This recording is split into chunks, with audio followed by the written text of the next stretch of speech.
Hey guys, I'm Amadeo78 from Broken Continuity, and this is One Shot, where I cover a single issue that best captures a character or concept in comics.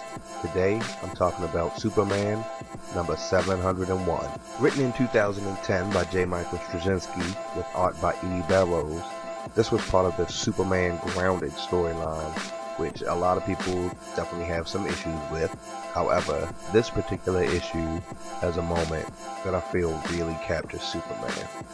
Superman comes across a situation involving the police, and when he asks what's going on, they say they've got a possible jumper.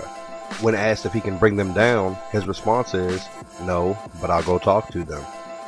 Superman tries to go into his whole spiel, but the woman is having none of it. She just starts out yelling and basically says, "Don't you dare touch me. Like, you have no right to force me down just because you're strong enough to do it." And she asks him if it's true that he'll keep his word if he gives it. And when he says it is, she says, "Okay, if you're going to talk to me, you have to promise that you will not take me down by force, and that if I jump, that you will let me fall." And with a moment of trepidation, he does agree to this. So at this point, she just lets it all out, tells him everything that's happened, and relates it back to the feeling of being in high school and thinking you're going to go out and conquer the world. And she says, how would people react if someone had told them, yeah, you're going to clean toilets, or you're going to wait on other people for the rest of your life? Like, most people probably wouldn't even venture out. The first thing I love is that Superman is very honest. He basically says that all the things she described aren't fair, but he says they also aren't unfair. It's just the way it is. And when she kind of laughs and says, like, "So that's basically the best you got to tell me," he says, "Oh, I'm telling you that because it's true." He goes back to the high school allegory and says that, yeah, you do think you're going to save the world, and sometimes you do, but a lot of the time you can't. So the only thing you can do is maybe try to save one person.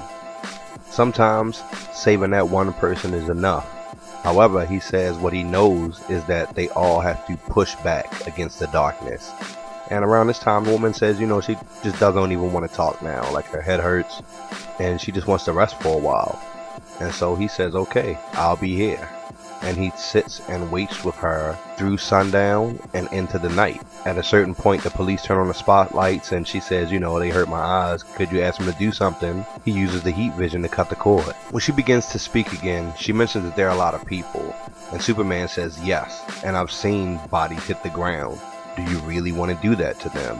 And she expresses confusion. She says she doesn't really know what she wants to do. Superman tells her about a terminally ill friend who ended up committing suicide because she decided that she would never have another happy day. And he tells the woman, "If you truly believe that you will never have another happy day, then go ahead and jump, and I will not stop you. However, if she believes that there is even one more happy day out there for her, then she should take his hand." And she does.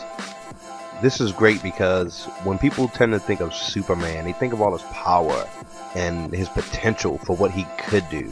But this is a situation where taking her down by force may not have saved her life. It may have saved her life in that moment, but what she really needed was for him to be human with her.